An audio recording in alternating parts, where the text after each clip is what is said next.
என்ன ஊருக்குள்ள ஒரு கிளவி இருக்கும், அந்த கிளவி எல்லாரையும் மிரட்டிட்டு இருக்கும், அதுக்கப்புறம் அதுக்கு ஒரு பேக் ஸ்டோரி இருக்கும், அதனாலதான் அந்த கிளவி இப்படி ஆச்சுன்னு இருக்கும், கடைசியில அந்த கிளவி மண்டைய போட்டுரும், சோஷியல் மெசேஜ் சொல்லி முடிப்பாங்க, நேஷனல் அவார்டுக்கு பிளான் பண்ணி எடுத்திருப்பாங்க. அதானே அப்படின்னு கேட்டீங்கன்னா சத்தியமா அந்த சோஷியல் மெசேஜை தவிர்த்து நான் ஆரம்பத்துல சொன்ன எதுவுமே கிடையாது. அப்படியே அதுக்கு உல்டாவா இருந்துச்சு இந்த படம். ஆனா உண்மையிலேயே அந்த டைரக்டரை பாராட்டி ஆகணும்பா. விமன் சென்ட்ரிக் மூவி இது, அதனால ஒரு டாப் ஹீரோயினை தான் தூக்கி போடணும் அப்படின்னு சொல்லி நயன்தாராக்கு மேக்கப் போட்டு ஆயாவா மாத்தி மதுரை ஸ்லாங்ல பேச வச்சு அதை கொல்லாம எங்களுக்கு ராதிகா சரத்குமாரே போதும் அவங்கள வச்சு பண்ணிக்கிறோம்னு சொல்லிட்டு ஒன்னு பிளான் பண்ணாரு பாத்தீங்களா, அதுக்கு ஒரு பாராட்டுக்கள். சரி, இப்ப படம் எப்படி இருக்கு அதை பத்தி டீடைலா சொல்லுன்னு கேட்டீங்கன்னா ட்ரெய்லரை பார்த்த நிறைய பேருக்கு தெரிஞ்சிருக்கும். நம்ம ராதிகா தான் அந்த தாய் கிழவி. அந்த அம்மா மண்டையை போட்டதுக்கு அப்புறம் அந்த அம்மா சேர்த்து வச்சிருக்கிற நகையை ஆட்டைய போறதுக்காக பெத்த பிள்ளைங்க பிளான் பண்ணுதுங்க. கடைசியில அந்த நகை அவங்களுக்கு போய் சேர்ந்துச்சா சேரலையா அப்படின்றதுதான் இந்த படத்தோட ஒன்லைன். இதுக்கு மேல டீடைலா சொன்னா உங்களுக்கு படம் பார்க்க இன்ட்ரெஸ்ட் வராது. அதனால படத்துக்கு போறவங்க இதை மட்டும் மைண்ட்ல வச்சுட்டு போங்க. இதுவும் நான் எதுக்கு சொன்னேன்னா ட்ரெய்லர்லயே காமிச்சிட்டாங்கன்றதுனால தான் சொன்னேன். பங்க புடிச்சு ஆளுக்கு போற வதையா கூட சிறப்பு பிஞ்சு போயிரும். ஆற சொத்த ஆற கேக்குறத.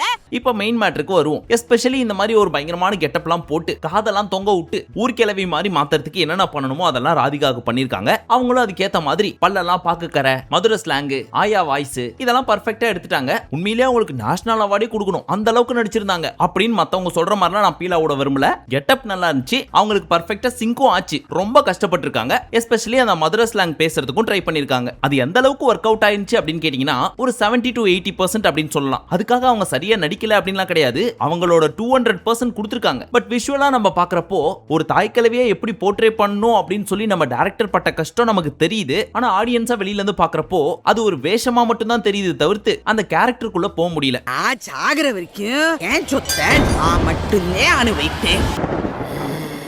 பட் ஓவரால் இவங்களோட கேரக்டர் ரொம்ப பெட்டரா இருந்துச்சு. இவங்க தான் இந்த கதையோட ஹீரோவா அப்படின்னு கேட்டீங்கன்னா சத்தியமா இல்லன்னு தான் சொல்லுவேன். ஏன்னா ஆரம்பத்துல ஒரு 15-20 மினிட்ஸ், கிளைமேக்ஸ்ல ஒரு 20-30 மினிட்ஸ் இவ்வளவுதான் இவங்களோட கேரக்டர். பட் இந்த கேரக்டர் லீடா தெரியணும் அப்படின்றதுக்காக நிறைய பேர் இந்த படத்துல கஷ்டப்பட்டு இருக்காங்க. அவங்கெல்லாம் தான் ஹீரோஸ் அப்படின்னு நான் சொல்லுவேன். சிங்கம்புலி, அருள்தாஸ், பாலா சரவணன், முனிஷ்காந்த், வேட்டை முத்துக்குமார் இவங்க எல்லாம் இந்த படத்துக்கான சப்போர்ட்டிங் ரோல் மட்டும் தான் பிளே பண்றதுக்காக உள்ள வந்திருப்பாங்க. ஆனா ராதிகா அம்மா கேரக்டர் 50 மினிட்ஸ் அப்படின்னா 144 நிமிஷத்துல அந்த 44 நிமிஷம் போக 100 நிமிஷத்தை தூக்கி பிடிச்சி நம்மள எல்லாரும் மேக்ஸிமம் சிரிக்க வைக்க ட்ரை பண்ணிருக்காங்க. அது நல்லாவும் ஒர்க் அவுட் ஆயிருக்கு. இல்ல ரொம்ப நல்லாவே ஒர்க் அவுட் ஆயிருந்துச்சு. 5-6 இடத்துல நல்லா விழுந்து சிரிக்கிற அளவுக்கே இருந்துச்சு. எங்க ஆத்தா மூளைக்கு எடுத்த போட்டா இதுல ஏதாவது இடங்கடம் தெரிய வாய்ப்பு இருக்கா?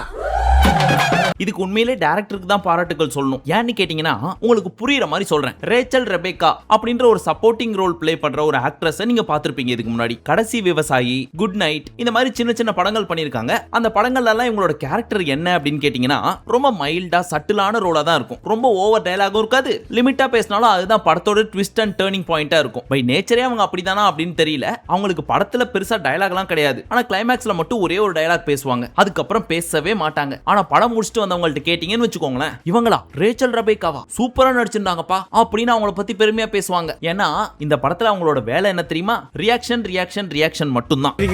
என்னன்னு கேளுங்கடா. ஏதா என்ன தெரியுதா? நான் பேசுறது கேக்குதா?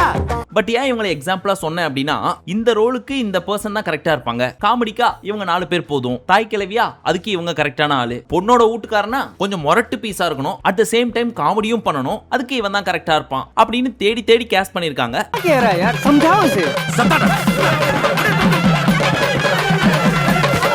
இந்த சப்போர்ட்டிங் ரோல்ஸ் மட்டும் கிடையாது, சும்மா கிராஸ் பண்ணி அங்க நடந்து போவாங்க தெரியுமா படத்துல.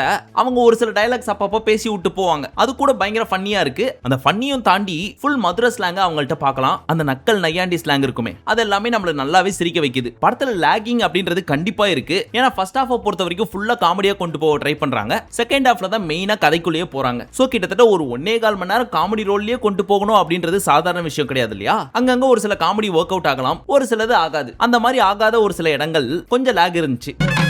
எப்படியோ எறும்பு ஏறாத 8 சுத்து கோட்டையிலயோ ஆளே ஏற முடியாத 6ஆம் பேய் கோட்டையில தான் வச்சிருப்பா. படத்தோட மிகப்பெரிய பிளஸ் என்ன தெரியுமா? மியூசிக் டைரக்டருக்கு பெருசா வேலையே கிடையாது. ஆரம்பத்திலே இளையராஜாக்கு நன்றி, ஆண்டவர் கமலஹாசனுக்கு நன்றி அப்படின்னு ஃபர்ஸ்ட்லயே தேங்க்ஸ் போட்டு விட்டாங்க. அப்போ புரியல. ஆனா படம் ஸ்டார்ட் டு எண்ட் பாத்தீங்கன்னு வச்சுக்கோங்களேன், இந்த படத்தோட மியூசிக் டைரக்டர் யாருன்னு கேட்டீங்கன்னா ஏஆர் ரஹ்மான், இளையராஜா, ஹாரிஸ் ஜெயராஜ் இப்படின்னு தான் சொல்ல தோணும். ஏன்னா 70% நம்ம ஆண்டவர் கமல் சாங்கே போட்டு ஓட்டி விட்டாங்க. ஒரே வழிதான் இருக்கு.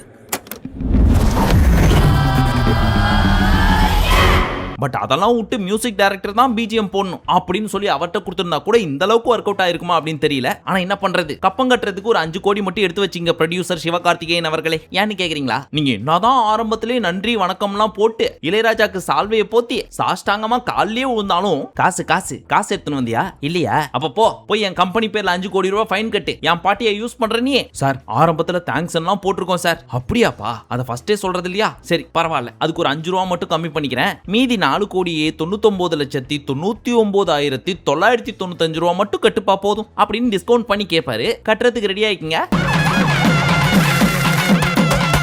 பட் அதை தாண்டி படத்துல பிஜிஎம் எந்த அளவுக்கு ஒர்க் அவுட் ஆயிருச்சு அப்படின்னு கேட்டீங்கன்னா, நிறைய எமோஷனல் சீனை கனெக்ட் பண்றதுக்கு பேக்ரவுண்ட் ஸ்கோர் இன்னும் கொஞ்சம் ஹெல்ப் பண்ணிருக்கலாமோ அப்படின்னு தோணுச்சு. சோ ஃபர்ஸ்ட் ஹாஃப் பாத்தீங்கன்னா ஃபுல் காமெடியா போகுது. ப்ரீ இன்டர்வலுக்கு முன்னாடி கதையை நோக்கி ஸ்டார்ட் ஆகுது. அந்த கதை செகண்ட் ஹாஃப் பாதியிலே முடிஞ்சு போயிடுது. அதோடவே காமெடியும் முடிஞ்சு போயிடுது. அதுக்கப்புறம் கருத்தூசி போடணும்ல, அதனால அப்படியே எமோஷனலா கொண்டு போக ட்ரை பண்றாங்க. அந்த எமோஷனல் பார்ட்லாம் திணிச்சு நம்மள வற்புறுத்தி அழ வச்சு ஃபீல் பண்ண வைக்கிறதுக்காக ட்ரை பண்ணிருக்காரு நம்பாலு. அதெல்லாம் 50-50 சாட்டிஸ்ஃபைங்கா தான் இருந்துச்சு.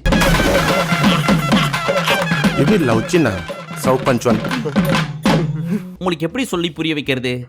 இந்த எங்க ஊரு பாட்டுக்காரன் படம் பார்த்துட்டீங்கல்ல, அதுல அடங்காத அந்த காளமாடு கிட்ட போய் பேச்சு பேச்சு அப்படின்னு ஒரு பாட்டை பாடுவார்ல ராமராஜன். அந்த பாட்டை கேட்டு யாருக்கும் அடங்காத கால பொசுக்குனி இவரோட பாட்டை கேட்டு அடங்கி இவர் கூப்பிடுற இடத்துக்குலாம் போவோம். ஒரு பாயிண்ட்ல மண்டி போட்டு கீழே உட்காந்துரும். அந்த மாதிரி இந்த படத்துல ஏகப்பட்ட பீஸ் இருக்கும். ஆனா அவங்க கொடுக்குற ஒரே ஒரு அட்வைஸ்ல நான் இங்க இருந்து திருந்திட்டேன், உணர்ந்துட்டேன் அப்படின்னு மாறிடுவாங்களாம். அதெல்லாம் ஏத்துக்கிறதுக்கு கொஞ்சம் கஷ்டமா இருந்துச்சு. அதெல்லாம் என்னன்னு சொன்னா உங்களுக்கு படம் பார்க்குற இன்ட்ரெஸ்ட் போயிடும். என்னடா சொல்லுவான்? என்னடா சொல்றாரு? சொல்றா செத்து போயிருச்சாப்ல.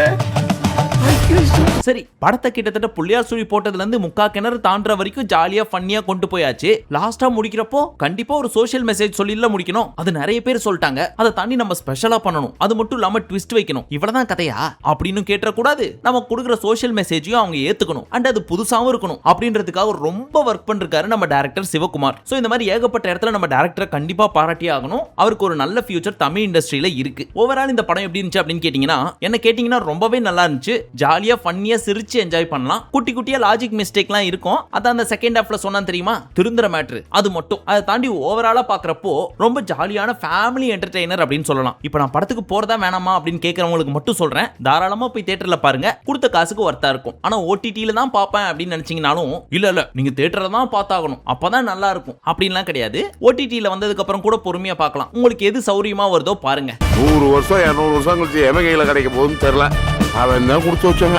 அப்பா, எத்தனை நாளாச்சு படம்லாம் ரிவ்யூ பண்ணி. தியேட்டருக்கு போய் பல நாட்கள் ஆச்சு பிக் பாஸ்லயே உட்காந்துட்டு இருந்ததுனால. சரி, இந்த படத்தை நீங்க பாத்துட்டீங்க அப்படின்னா உங்களுக்கு பிடிச்சிருந்துச்சா பிடிக்கலையான்னு சொல்லி கமெண்ட் செக்ஷன்ல சொல்லுங்க. இனி எப்பவும் போல மூவி ரிவ்யூஸ் எல்லாம் வரும் அடுத்த பிக் பாஸ் வரும் வரை. பட் அதெல்லாம் பார்க்கணும் அப்படின்னு நினைச்சீங்கன்னா மறக்காம ராகேஷ் ஜெனி 2.0 சேனலுக்கு சப்ஸ்கிரைப் பண்ணிக்கோங்க. மீண்டும் உங்களை அடுத்த வீடியோவில் சந்திக்கும் வரை நன்றி, வணக்கம், நமஸ்தே, நமஸ்கார்.